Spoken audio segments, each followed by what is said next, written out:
The capital நண்பர்களுக்கு வணக்கம். நான் உங்கள் நிரஞ்சன்.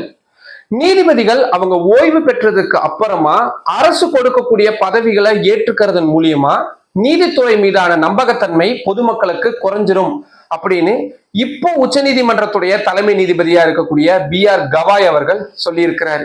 ஆனா இன்னொரு பக்கம் ஓய்வு பெற்றதுக்கு அப்புறமா நீதிபதிகள் இப்படியான அரசு பதவிகளை ஏத்துக்கிட்டு தான் இருக்கிறாங்க. அப்படி முக்கியமான சில நீதிபதிகள் என்னென்ன மாதிரியான பதவிகளை ஓய்வு பெற்றதுக்கு அப்புறமா ஏத்துக்கிட்டாங்க, அதுக்கு முன்னாடி அவங்க விசாரிச்ச கேசுகள் என்னென்ன அப்படின்றதுதான் இந்த வீடியோல நம்ம விரிவா பார்க்க இருக்கிறோம். பிரிட்டன் நாட்டுடைய உச்சநீதிமன்றத்துடைய நிகழ்ச்சி ஒண்ணுல கலந்துகிட்டு பேசினாரு இந்தியாவுடைய உச்சநீதிமன்றத்தின் தலைமை நீதிபதியா இருக்கக்கூடிய BR கவாய். அதுல அவரு ஓய்வு பெற்றதுக்கு அப்புறமாவோ இல்ல பதவியில இருக்கும் பொழுதே வாலண்டரியா ரிட்டையர்மெண்ட் வாங்கிட்டு அரசியல் கட்சிகள்ல சேர்ந்து தேர்தலில் நிக்கிறது, இல்லாட்டி அரசு கொடுக்கக்கூடிய பதவிகளை ஏத்துக்கிறது அப்படின்ற மாதிரியான விஷயங்களை நீதிபதிகள் செய்யறதன் மூலியமா பொதுமக்களுக்கு நீதித்துறையின் மீது நம்பகத்தன்மை குறைஞ்சுக்கிட்டே வருது. அது மட்டும் இல்லாம ஒருதலைபட்சமா இன்னும் சொல்ல போனா அரசுக்கு சாதகமா நீதிபதிகளும் நீதித்துறையும் செயல்படுதோ அப்படின்ற ஒரு ஐயப்பாட்டை பொதுமக்களுக்கு இது ஏற்படுத்துது. இது தவிர்க்கப்படணும் அப்படின்னு பேசியிருக்கிறாரு. ஆனா பல ஆண்டுகளா உச்ச நீதிமன்றம் சரி, உயர் நீதிமன்றங்களுடைய நீதிபதிகளும் சரி, அவங்களுடைய ஓய்வுக்கு அப்புறமா அரசு கொடுக்கக்கூடிய பல பதவிகளை வகிச்சுக்கிட்டு தான் இருக்கிறாங்க. இதுல மிக குறிப்பிட்டு சொல்லணும்னா உச்ச நீதிமன்றத்துடைய நீதிபதியா இருந்த ஃபாத்திமா பீவி கடந்த 1992 ஓய்வு பெறாங்க. அதுக்கப்புறமா தேசிய மனித உரிமைகள் ஆணையத்துடைய உறுப்பினராகிறதோட மட்டும் இல்லாம 1997 இருந்து 2001 வரைக்கும் தமிழ்நாடு கவர்னராகவும் இருந்திருக்கிறாங்க. உச்ச நீதிமன்ற தலைமை நீதிபதியா இருந்து ஓய்வு பெற்ற நீதிபதி M ஹிதயதுல்லா 1979 ஆண்டுல இருந்து 1984 வரைக்கும் இந்தியாவுடைய துணை குடியரசுத் தலைவரா இருந்திருக்கிறாரு. நீதிபதி பஹ்ருல் இஸ்லாம் கடந்த 1983 ஆண்டு உச்ச நீதிமன்றத்திலிருந்து ஓய்வு பெறாரு. அடுத்த சில மாதங்கள்லயே அவரு மாநிலங்களவை உறுப்பினரா தேர்ந்தெடுக்கப்படுறாரு. பீகார் மாநிலத்துடைய முதல்வராக இருந்த ஜெகநாத் மிஸ்ராவுடைய ஊழல் வழக்குகளை இவர் முடிச்சு வச்சாரு. அதுக்கான பிரதிபலனாதான் இவருக்கு இந்த பதவி வழங்கப்பட்டிருக்கு அப்படின்னு கடுமையான விமர்சனங்கள் அப்பவே எழுந்தது.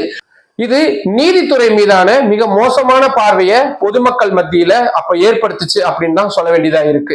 கடந்த 1991 ஆண்டு தலைமை நீதிபதியா இருந்து ஓய்வு பெற்ற ரங்கநாத் மிஸ்ரா 1993 ஆண்டு தேசிய மனித உரிமைகள் ஆணையத்துடைய தலைவரா தேர்ந்தெடுக்கப்படுறாரு. அதுக்கப்புறமா 1998 ஆண்டு இவரு மாநிலங்களவை உறுப்பினராகவும் நியமிக்கப்படுறாரு. உச்சநீதிமன்ற தலைமை நீதிபதியா இருந்து ஓய்வு பெற்ற P சதாசிவம் உடனடியா கேரள மாநிலத்துடைய ஆளுநரா நியமிக்கப்படுறாரு. உச்ச நீதிமன்ற நீதிபதியா இருந்த அப்துல் நசீர் அவர் ஓய்வு பெற்ற 40வது நாள்லயே ஆந்திர மாநிலத்துடைய ஆளுநரா பாஜகவால நியமிக்கப்படுறாரு. அயோத்தி ராமர் கோவில் வழக்கு, பண மதிப்பிழப்பு நடவடிக்கை சரின்னு சொன்னது போன்ற முக்கியமான வழக்குகள்ல இவரு நீதிபதியா இருந்திருக்கிறாரு அப்படின்றது குறிப்பிடத்தக்கது.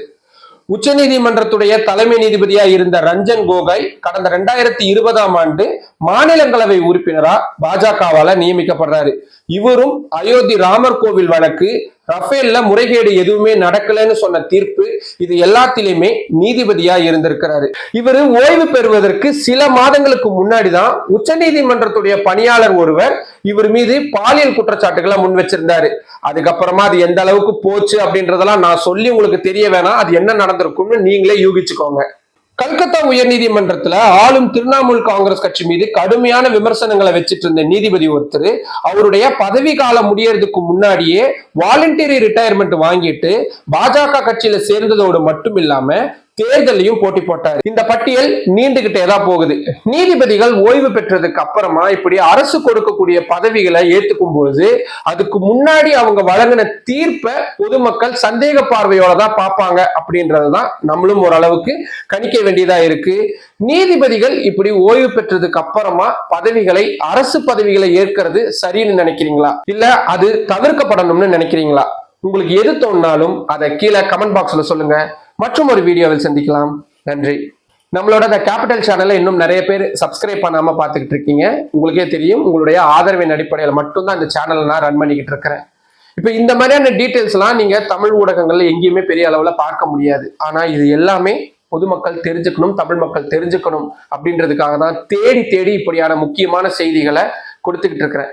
இதுக்காக நான் உங்ககிட்ட இருந்து எதிர்பார்க்கறது உங்களுடைய ஆதரவு மட்டும்தான். நம்ம சேனலை சப்ஸ்கிரைப் பண்ணுங்க, நம்ம வீடியோஸை நிறைய பேருக்கு கொண்டு போய் சேருங்க, நிறைய லைக் பண்ணுங்க, கமெண்ட் பண்ணுங்க, உங்களுடைய ஆதரவை அதிக அளவில் தாருங்கள். நன்றி.